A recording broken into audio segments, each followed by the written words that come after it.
हम्म। हाँ, तो आज हम लोग पढ़ेंगे क्लास 11th के लिए बायोलॉजी। और इस क्लास 11th के लिए बायोलॉजी में भाग फर्स्ट में है आपके चैप्टर का नाम है द लिविंग वर्ड्स, राइट, सजीव जगत। देखिए, सजीव जगत से पहले पढ़ने से पहले हम पढ़ते हैं बायोलॉजी क्या होता है, ठीक? क्योंकि अभी आप क्लास 10th से आए हुए हैं, 11th में आए हुए हैं, आपके पास सिलेबस नया है, हर चीज़ थोड़ी सी हटके होती है, तो इसलिए सबसे पहले हम जान लेते हैं बायोलॉजी होता क्या है।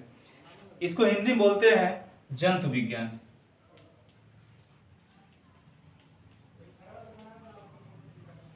जंतु विज्ञान, देखिए जंतु विज्ञान होता क्या है।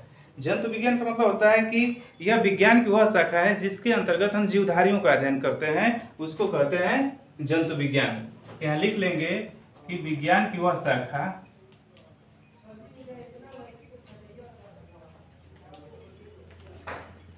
विज्ञान की वह शाखा जिसके अंतर्गत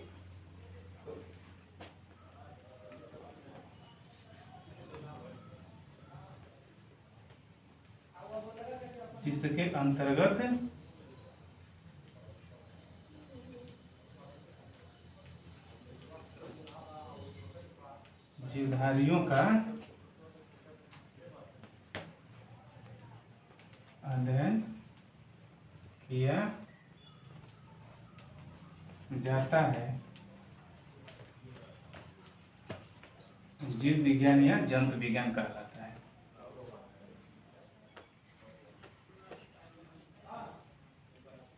देखिए, विज्ञान की वह शाखा जिसके अंतर्गत जीवधारियों का अध्ययन करते हैं उसको जंतु विज्ञान या जीव विज्ञान कहते हैं। तो कहा है इससे कि biology is the branch of science and in which study of living organism और लिविंग वर्ड्स। इसमें हम जीवधारियों का अध्ययन करते हैं। और बायोलॉजी शब्द जो है दो शब्दों से मिलकर बना हुआ है। देखिए, एक होता है बायोस और दूसरा होता है लोगोस, ठीक है। तो बायोस का मतलब होता है लिविंग और लोगोस मतलब होता है स्टडी, ठीक। यानी इसमें किसका अध्ययन, तो सजीवों का अध्ययन किया जाता है, ठीक। बायोस मतलब होता है लिविंग्स और लोगोस मतलब होता है स्टडी। यानी लिविंग्स का मतलब होता है सजीव और स्टडी मतलब होता है अध्ययन करना, अध्ययन करना। यानी किसमें इसका अध्ययन किया जाता है, किसका, तो सजीवों का अध्ययन किया जाता है, जिसको हम कहते हैं बायोलॉजी या जंतु विज्ञान कहा जाता है। अब देखिए, कभी कभी प्रश्न आते हैं, आपसे पूछा जाता है जनरल तरीके से कि जंतु विज्ञान के जनक कौन है। देखिए, फादर ऑफ बायोलॉजी,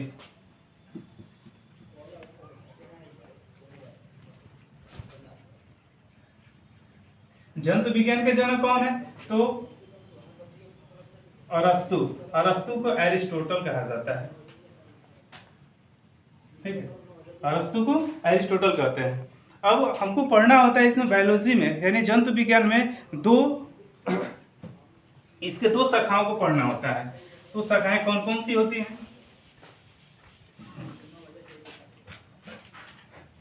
तो बायोलॉजी की दो शाखाएं होती हैं, पढ़ना होता है हम लोगों को दो। एक होता है जूलॉजी और दूसरा होता है बॉटनी, ठीक। यानी इसको बोलते हैं प्राणी विज्ञान और इसको बोलते हैं वनस्पति विज्ञान, ठीक है।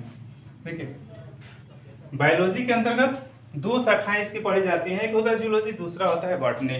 तो जूलॉजी का मतलब होता है, इसको बोलते हैं प्राणी विज्ञान, और बॉटनी का मतलब होता है, हिंदी बोलते हैं उसको वनस्पति विज्ञान। जूलॉजी क्या है, ठीक। जू मतलब क्या होता है, तो जू का मतलब होता है एनिमल स्टडी, यानी इसमें हम प्राणियों का अध्ययन करते हैं, जैसे एनिमल्स बींग हो, ठीक। यानी जो एनिमल्स बींग होते हैं उन एनिमल्स बींग को हम प्राणी, इसमें जूलॉजी के अंतर्गत यानी प्राणी विज्ञान के अंतर्गत अध्ययन करते हैं। और बॉटनी में इसमें ओनली प्लांट्स रखे जाते हैं। तो प्लांट्स के अंतर्गत यानी बॉटनी के अंतर्गत केवल हम प्लांट्स का अध्ययन करते हैं। यहाँ हम लिख लेंगे केवल वनस्पतियों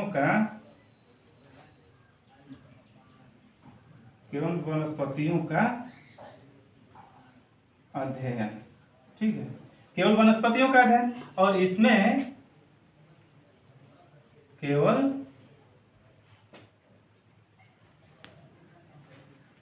प्राणियों का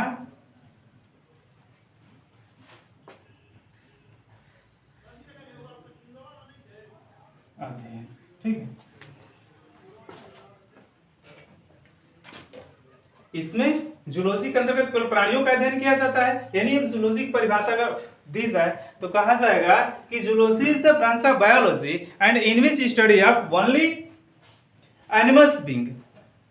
और बॉटनी की अगर परिभाषा दें तो बॉटनी में कह सकते हैं कि botany is the branch of biology and in which study of only plants, यानी इसमें जूलॉजी यानी प्राणी विज्ञान या विज्ञान की वह शाखा यानी जीव विज्ञान की वह शाखा होती है जिसके अंतर्गत केवल हम प्राणियों का अध्ययन करते हैं। और फिर वनस्पति विज्ञान या जंतु विज्ञान की वह ऐसी शाखा है जिसमें हम केवल पेड़ पौधों का अध्ययन करते हैं, जिसको हम बोलते हैं वनस्पति विज्ञान। तो ये जनरल तरीके से आप लोगों को याद होना चाहिए क्योंकि अब क्लास 11th में आ गए हैं। अब आपका पहला चैप्टर शुरू होगा यहाँ से, द लिविंग बर्ड्स।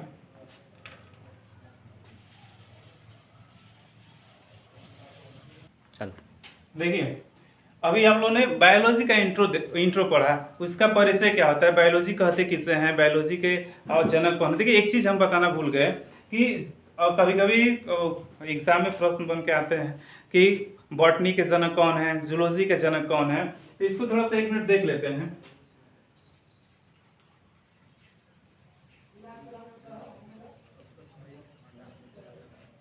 देखिए काफी स्टूडेंट्स इसमें सस्पिशन हो जाता है उनको कि आखिर जूलॉजी के जनक कौन होते हैं, बॉटनी के जनक कौन होते हैं, क्योंकि उधर बायोलॉजी के जनक को आप जान चुके होते हैं कि वो तो अरस्तु हैं, लेकिन यहाँ पे जूलॉजी के जनक जो हैं वो अरस्तु ही होते हैं, अरस्तु, जिनको इंग्लिश में एरिस्टोटल कहा जाता है। लेकिन बॉटनी के जनक जो हैं वो है थियोफ्रेस्टस।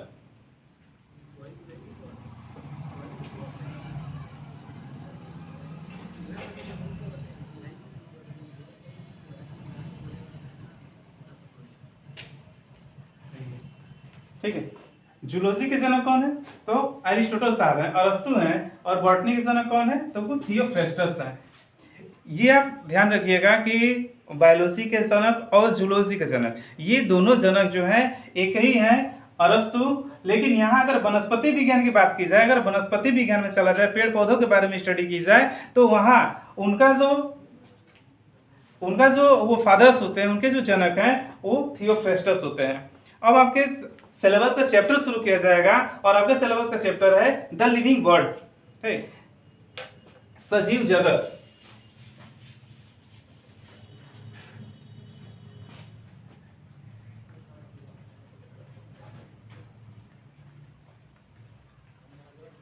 सजीव जगत, देखिए सजीव जगत क्या, लिविंग बर्ड्स क्या होते हैं, ठीक है। तो यहाँ हर प्रकार के जीव धारे रहते हैं, चाहे वो एक कोशिकीय हो, वो कोशिकीय हो, पेड़ हो, पौधे हो, ठीक है, या वो किसी भी तरह का जीव हो, यानी जिसके अंदर एक्टिविटीज आ जाती हैं।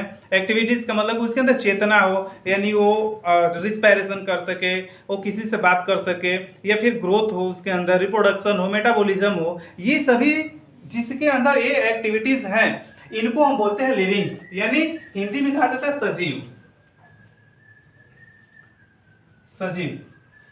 अब मान लीजिए क्या, अगर आपसे कोई पूछे कि सजीव और निर्जीव के बीच का जो डिफरेंस है वो कैसे बताएंगे, तो सजीवों के अंदर होता क्या है कि सजीव में यह एक्टिविटीज आती है। एक्टिविटीज का मतलब कि वो चल सके, एक्सेप्ट प्लांट्स। अगर पौधे में देखा जाए तो यूग्लिना को छोड़ करके, ठीक है, यूग्लिना एक मोटाइल वो एनिमल्स होते हैं, वो प्लांट्स के अंतर्गत रखा जाता है, जो एल्गी में आता है, शैवालों में रखा जाता है। तो उसको यूग्लिना को छोड़ करके प्लांट्स होते हैं नॉन मोटाइल होते हैं। नॉन मोटाइल का मतलब वो अचल होते हैं, वो चल नहीं सकते हैं। लेकिन पौधे जाति को छोड़ दिया जाए और बाकी अगर जंतुओं में आते हैं तो सभी जंतु जो होते हैं वो मोटाइल होते हैं, यानी एक जगह से दूसरी जगह जा सकते हैं, वो एक दूसरे से बात कर सकते हैं, रिप्रोडक्शन कर सकते सकते हैं, तो रिप्रोडक्शन दोनों कर सकते हैं, या चाहे वो पौधा हो चाहे जंतु हो, दोनों रिप्रोडक्शन कर सकते हैं। मेटाबॉलिज्म का जो वर्क होता है, यानी शरीर के अंदर जो उपापचयी क्रियाएं होती हैं, उपापचयी क्रियाएं दोनों के अंदर होती हैं, या फिर वो न्यूट्रिशन दोनों को चाहिए, पोषण अगर जरूरी है तो पोषण दोनों के लिए चाहिए।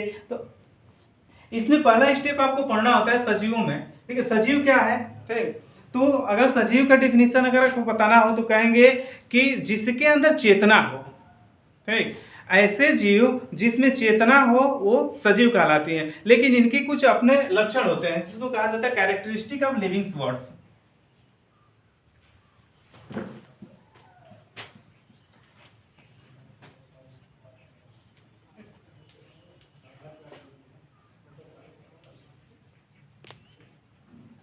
यानी सजीवों के लक्षण,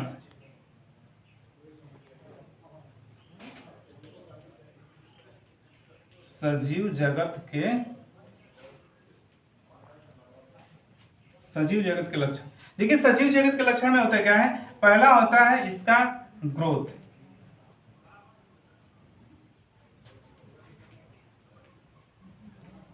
वृद्धि, ठीक है, ठीक है। सजीवों में क्या होता है, तो सजीवों के अंदर उसका पहला लक्षण है वृद्धि का, ठीक। तो वृद्धि सबके अंदर होती है, चाहे पौधा हो चाहे एनिमल्स हो। लेकिन अब देखिए ये वृद्धि जो होते हैं वो वृद्धि किसी में अनलिमिटेड होता है, अनलिमिटेड का मतलब जीवन पर्यंत होता रहता है, किसी में एक निश्चित आयु तक होता है। तो यहाँ पे जो वृद्धि होती है, ये वृद्धि तीन तरह से होता है, या तो जंतु के सारे लंबाई में वृद्धि होता है, ठीक है, लंबाई में वृद्धि, लंबाई में, उसकी संख्या में, भार में, ठीक। देखिए वृद्धि तीन तरह से होते हैं। लंबाई में अगर मान लीजिए कि कोई पौधा इतना छोटा है तो 10 साल बाद वो कुछ बड़ा होगा, यानी अगर इतना बड़ा है तो 10 साल बाद इतना बड़ा हो जाएगा, यानी उसकी लंबाई में क्या हुआ, वृद्धि हुआ। फिर उसकी संख्या वृद्धि हुई, संख्या में अब यहाँ एक है, रिप्रोडक्शन करने के बाद उनकी संख्या क्या हो जाएगी, 2 हो जाएगी, वो संख्या में भी वृद्धि किया। उसके बाद भार में भी वृद्धि किया। अब मान लीजिए कि 10 साल का बच्चा अगर 8 kg का 8 किलो का है तो वो 15 साल जा करके उसका वजन कुछ बढ़ेगा। तो अगर 10 साल का बच्चा 8 kg का है तो वो 15 साल जा करके उसका वजन क्या हो गया, 10 साल हो गया, सॉरी 10 kg हो गया। तो कितना उसका वजन बढ़ा, तो 2 kg बढ़ा, ठीक। तो यहाँ वृद्धि जो होती है जंतुओं के अंदर तीन तरह से होती है, लंबाई में वृद्धि होती है, उसकी संख्या में वृद्धि होती है और भार में भी वृद्धि होती है। लेकिन अब ये कहा जाए कि ये तो केवल सजीवों की वृद्धि है, ठीक। वृद्धि किसमें, अभी आपने पढ़ा कि वृद्धि सजीवों में होती है, लेकिन नहीं, वृद्धि निर्जीवों में भी होती है, ठीक। अब ये हो कि इस डस्टर को कहा जाए कि डस्टर अगर लंबाई में वृद्धि करे तो नहीं बढ़ेगा, ठीक, या ब्लैक बोर्ड वृद्धि करे नहीं बढ़ेगा। लेकिन कुछ चीजें ऐसी होती हैं जो वृद्धि करती हैं, जैसे आप मान लीजिए कि पर्वत हैं, पर्वत होते हैं, बालू के टीले होते हैं। पर्वत और बालू के टीले में दोनों वृद्धि होती है। एक तो वो उसकी लंबाई बढ़ती है, लंबाई में, और दूसरी उसकी भार में, ठीक। यानी ये वृद्धि जो है वो निर्जीवों में है। देखिए वृद्धि दोनों तरह से हो रही है, सजीवों में भी हो रही है और निर्जीवों में हो रही है।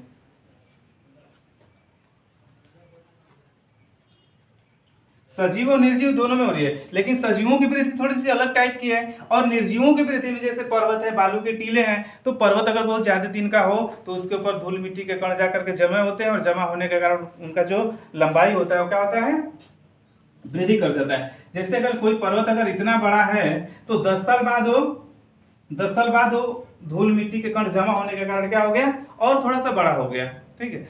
अब यहाँ बालू के टीले हैं, तो बालू के टीले अगर एक छोटा सा बालू का टीला है और आधी तूफान आने के कारण इस पे और बालू जमा होने के कारण इसकी लंबाई क्या हो गई, और बढ़ गई, ठीक। तो ये बालू के टीले और पर्वत या पत्थरों में भी, ठीक, पत्थरों में भी इस तरह की वृद्धि होती रहती है। तो इसमें लंबाई में वृद्धि और भार में वृद्धि। लेकिन एक होता है विशिष्ट, ठीक है, विशिष्ट लक्षण क्या होते हैं, ठीक है। अक्सर पूछे जाते हैं कि सजीवों के अंदर होने वाले विशिष्ट लक्षण क्या हैं। तो विशिष्ट लक्षण जो होता है केवल सजीवों के अंदर होता है।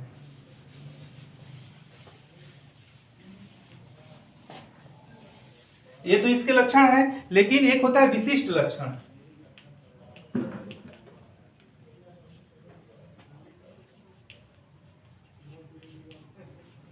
देखिए स्पेशल कैरेक्टरिस्टिक, ये विशिष्ट लक्षण क्या है? तो विशिष्ट लक्षण जो होते हैं यह सिर्फ सजीवों में होता है।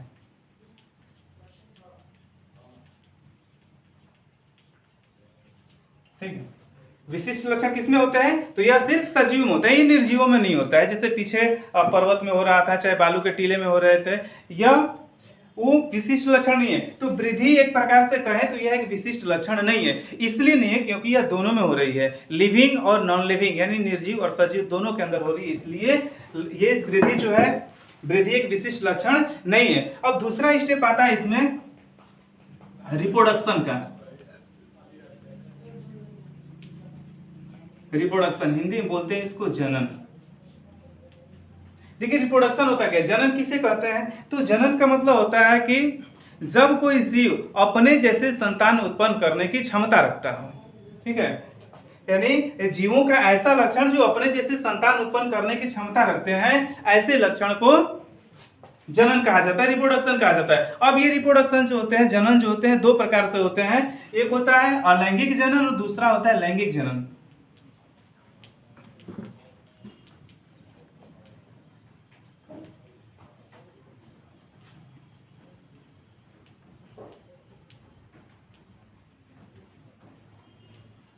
देखिए रिप्रोडक्शन में यह जंतुओं का एक ऐसा लक्षण है, यानी विशिष्ट लक्षण है, यह निर्जीवों में नहीं होगा। ठीक है, इतना ध्यान दीजिएगा कि ये रिप्रोडक्शन का जो कैरेक्टर्स है जंतुओं का, यह एक विशिष्ट लक्षण है। अब अगर इसमें अगर देखा जाए कि इस डस्टर से इसी तरह के एक और डस्टर बन जाए इसी से, तो इम्पॉसिबल है। पर्वत से अगर उसका दूसरा वो छोटा सा पर्वत बन जाए उसे टूट करके, इम्पॉसिबल है। बालू के टीले से अगर देखा जाए कि बालू के टीले से उससे एक उसका नया संतान उत्पन्न हो जाए, ये इम्पॉसिबल है। तो ये रिप्रोडक्शन जो है यह जंतुओं का एक विशिष्ट लक्षण है। और विशिष्ट लक्षण आप पीछे पढ़े हैं कि विशिष्ट लक्षण यह सिर्फ सजीवों के अंदर होता है, निर्जीवों में नहीं होते हैं। अब ये जनन जो होते हैं दो प्रकार के होते हैं, लैंगिक जनन और अलैंगिक जनन। तो लैंगिक जनन में किसी एक ही जनक की आवश्यकता होती है, केवल एक जनक होते हैं और यह एक ही जनक अपने ही जैसे नए संतान की उत्पत्ति करते हैं, जिसे कहा जाता है अलैंगिक जनन। लैंगिक जनन में क्या होती है? तो लैंगिक जनन के अंतर्गत दो तरह के जीवों का होना जरूरी है, दो जनकों का होना जरूरी होता है। एक होता है मेल और दूसरा फीमेल। ठीक है, यानी नर और मादा ये दोनों होना जरूरी है। ये नर से बनता है नर युग्मक और मादा से बनता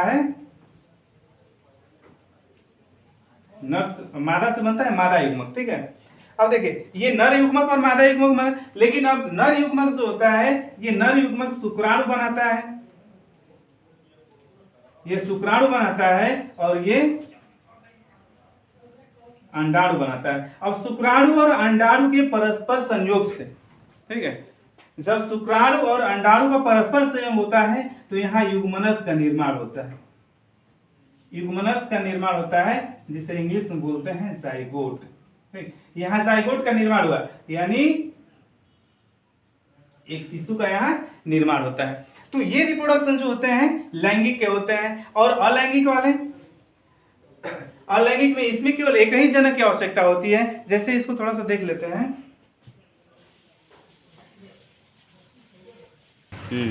तो देखिए यहाँ रिप्रोडक्शन में यहाँ पढ़ेंगे अलैंगिक जनन क्या होता है। तो अलैंगिक जनन के अंतर्गत इसमें केवल एक ही जनक की आवश्यकता होती है। जैसे सपोज किया जाए यह अमीबा, ठीक है, ये अमीबा टूट करके अपने ही जैसे दो संतति कोशिकाओं का निर्माण कर दिया। ठीक है, अलैंगिक जनन में यह एक अमीबा है और ये अमीबा टूट करके अपने ही जैसे, इसको हम बोलते हैं मातृ कोशिका।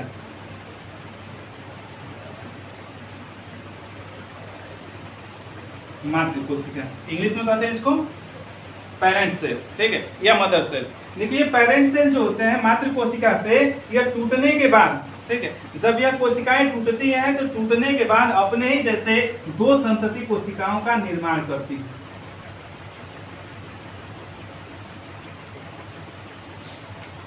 दो संतति कोशिकाओं का निर्माण करती हैं। अब ये जो दो संतति कोशिकाएं हैं ये किससे बनी? तो मातृ कोशिका से बनी, और ये मातृ कोशिका विभाजित, उसमें विभाजन हुआ। अब इस विभाजन को कहा जाता है द्विविभाजन, इंग्लिश में उसको बोलते हैं बाइनरी फिशन, ठीक है। तो इसके अंदर द्विविभाजन हुआ। अलैंगिक जनन के अंतर्गत केवल एक ही जनक की आवश्यकता थी, अब एक जनक अपने ही जैसे दो अलग अलग कोशिकाओं का निर्माण किया।